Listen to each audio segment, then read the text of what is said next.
Assalamu alaikum student. Today's topic is oxidation number.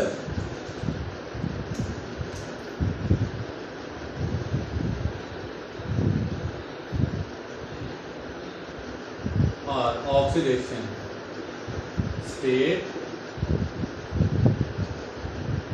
and rule to assign oxidation number.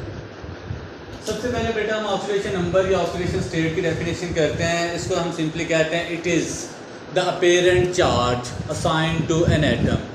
एक atom को जो हम apparent सा ज़ाहिरी सा दिखने वाला एक चार्ज असाइन कर देते हैं, जो कि एक एटम एक मालिक्यूल में भी हो सकता है, एक आयन के अंदर भी हो सकता है.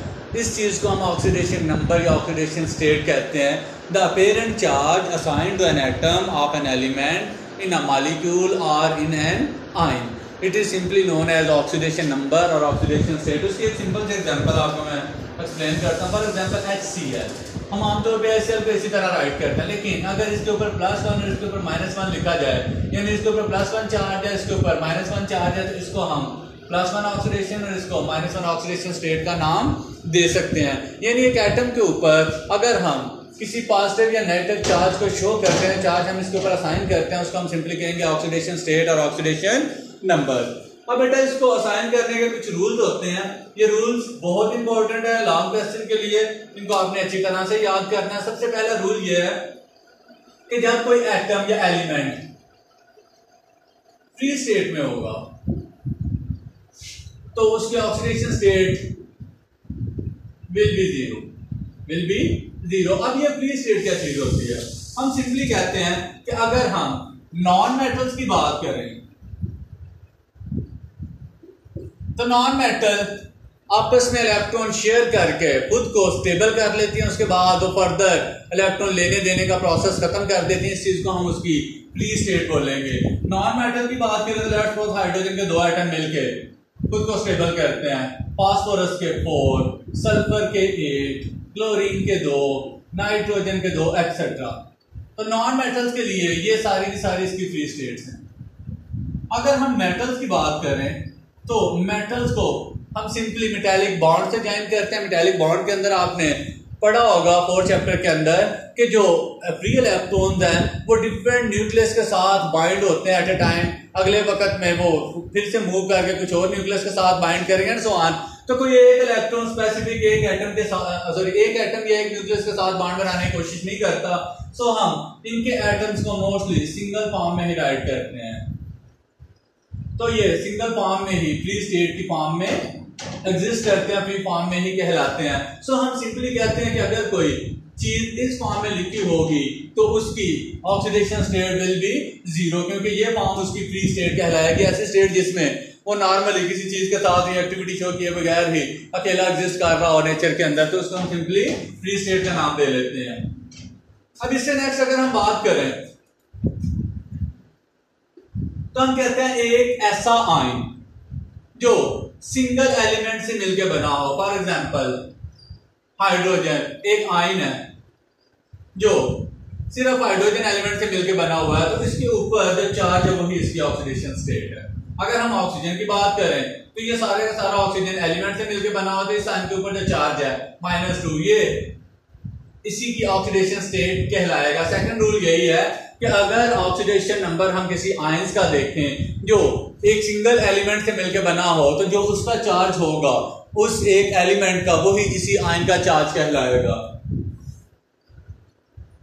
अगर हम थर्ड पॉइंट की बात करें तो हम सिंपली कहते हैं कि अगर हम पीरियोडिक टेबल को देखें, ये चीज पहले भी मैं आपको एक्सप्लेन कर चुका हूं कि जो फर्स्ट ग्रुप सेकंड ग्रुप, इसको मैं इस तरह राइट कर देता हूं रोमन में, फर्स्ट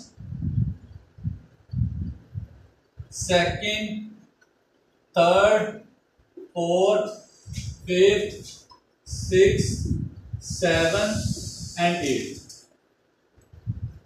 बेटा जो फर्स्ट ग्रुप होता है इसके अंदर सारी मेटल्स होती हैं, ये हमेशा इलेक्ट्रॉन लूज करने की कोशिश करते हैं. हाइड्रोजन इसके अंदर वाहद एलिमेंट है जो नॉन मेटल है, उसकी पोजीशन प्रॉपरली पीरियोडिक टेबल के अंदर डिफाइन नहीं थी हो रही, इसलिए उसको फर्स्ट में पुट किया। या आप सेकंड ईयर के अंदर जाके इसका एक्सप्लेनेशन पढ़ेंगे, फिलहाल मैं उसको एक्सप्लेन नहीं करने लगा। देखें फर्स्ट ग्रुप के अंदर ऑलमोस्ट सारी मेटल्स हैं एक्सेप्ट हाइड्रोजन, ये सारे इलेक्ट्रॉन लूज करने की कोशिश करती हैं।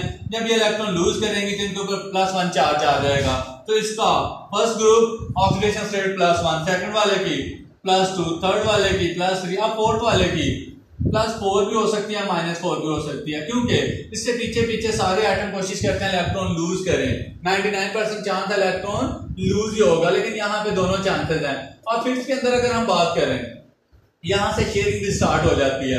तो इनके पास मोस्टली इनके वैलेंस शेल में 5 इलेक्ट्रॉन्स होते हैं, ये 3 गेन करने की कोशिश करते हैं, यानी ये -3 ऑक्सीडेशन स्टेट ज्यादा शो करेंगे और +5 जरा कम शो करेंगे, लेकिन चांस इनके पास होता है ये 5 भी लूज कर सकते हैं। अब 6 वाले मोस्टली -2 शो करेंगे, लेकिन कभी कभार ये +6 भी शो कर सकते हैं। ये इस केस में होता है कि इनके साथ जो दूसरा एलिमेंट लगा हुआ है वो ज्यादा इलेक्ट्रोनेगेटिव है या ये ज्यादा इलेक्ट्रोनेगेटिव है। 7 वाला कोशिश यही करता है एक इलेक्ट्रॉन ले, वो कभी भी इलेक्ट्रॉन लूज नहीं करता, -1, इसका वैलेंस शेल ऑलरेडी कंप्लीट है, तो इसको हम सिंपली क्या राइट कर देते हैं, ऑक्सीडेशन स्टेट इसकी होगी 0।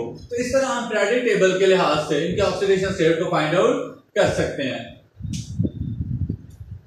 इससे नेक्स्ट पॉइंट, अगर हम हाइड्रोजन की बात करें तो हाइड्रोजन +1 ऑक्सीडेशन स्टेट शो करता है मोस्ट ऑफ केसेस के अंदर, लेकिन अगर मेटल हाइड्राइड्स की बात की जाए तो यहां पे इसकी ऑक्सीडेशन स्टेट -1 शो होती है। एक्चुअली होता क्या है, हाइड्रोजन एक ऐसा बैरियर है, एक ऐसा पॉइंट है जिससे नॉन मेटल की ऑक्सीडेशन स्टेट हमेशा इनकी इलेक्ट्रोनेगेटिविटी नॉन मेटल की हमेशा ज्यादा होती है, जबकि मेटल की इलेक्ट्रोनेगेटिविटी हमेशा कम होती है। मोस्ट केसेस के अंदर हाइड्रोजन नॉन मेटल के साथ कंबाइन करने की कोशिश करता है, जब ये नॉन मेटल के साथ जुड़ेगा तो उनकी इलेक्ट्रोनेगेटिविटी ज्यादा होगी, उनकी ऑक्सीडेशन स्टेट नेगेटिव में आएगी, तो हाइड्रोजन की डेफिनेटली हमें पॉजिटिव में शो करनी पड़ेगी। लेकिन जब ये मेटल के साथ अटैच होगा तो मेटल की इलेक्ट्रोनेगेटिविटी कम होती है, तो जिसकी इलेक्ट्रोनेगेटिविटी कम होती है उसकी ऑक्सीडेशन स्टेट पॉजिटिव में शो होगी, जिसकी इलेक्ट्रोनेगेटिविटी ज्यादा होती है उसका ऑक्सीडेशन स्टेट माइनस में शो होगी। इसी वजह से मेटल के साथ जब हाइड्रोजन मिलकर मेटल हाइड्राइड प्रोड्यूस करता है तो उसका ऑक्सीडेशन स्टेट माइनस में होती है। एग्जांपल ये NH की अगर हम बात करें तो ये +1 होगा तो ये -1। उसके अलावा आप देखें H2O -2 +1, H2S +1 और -2। तो यहाँ पे हाइड्रोजन की +1 है क्योंकि यहाँ पे उसके साथ ऑक्सीजन और सल्फर नॉन मेटल्स हैं, लेकिन जब ये मेटल के साथ कंबाइन किया तो इसकी ऑक्सीडेशन स्टेट माइनस में आ जाएगी। सेम ऐसे ही हम ऑक्सीजन को देखते हैं, ऑक्सीजन की मोस्ट केसेस के अंदर ऑक्सीडेशन स्टेट -2 होती है, जैसा कि आपने इससे पहले वाटर के अंदर भी देख लिया। लेकिन कहते हैं अगर ये परऑक्साइड की शक्ल में एग्जिस्ट करे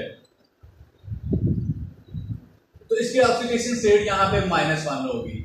-1 इसकी सिंपल से एग्जांपल हम लेते हैं कि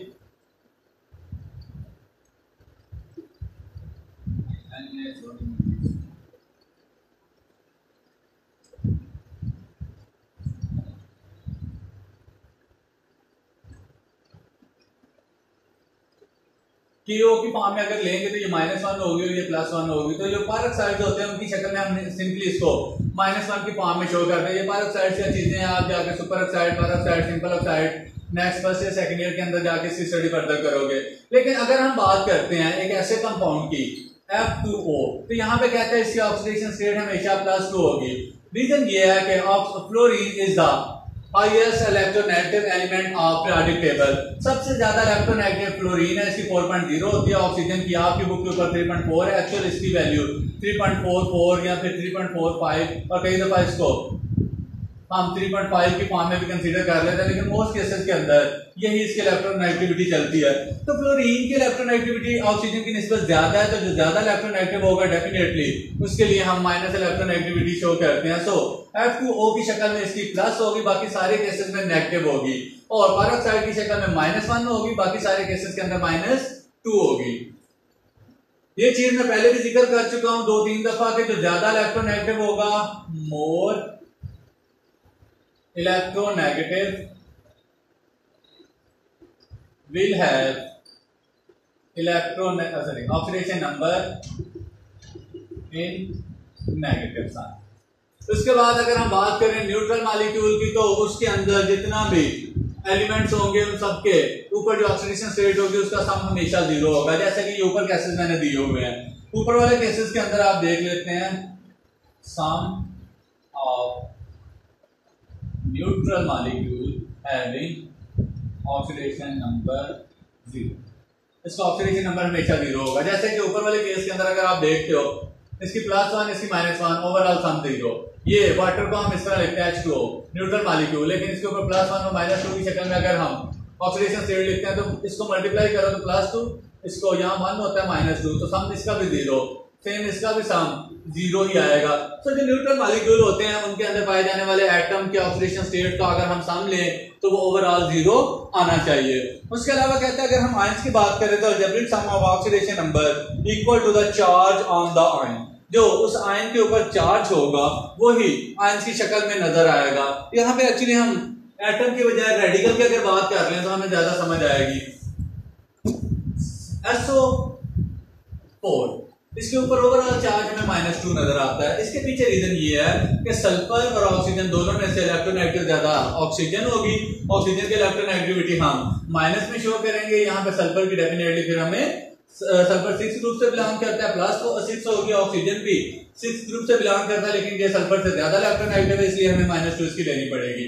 ऑक्सीजन के एक एटम की -2 होगी तो टोटल एटम 4 है, तो ये इसको मल्टीप्लाई करेंगे +6, इन दोनों को आपस में मल्टीप्लाई करेंगे तो -8, तो ओवरऑल -2, तो sum of both atom oxidation state is -2। बेटा ये ऑक्सीडेशन स्टेट वाले पॉइंट्स इंपॉर्टेंट है, इंपॉर्टेंट लॉन्ग क्वेश्चन है, इनको आपने अच्छी तरह से लर्न करना है। जिस पॉइंट की समझ नहीं आई आप फिर भी डिस्कस कर सकते हैं। Thank you, Allah Hafiz.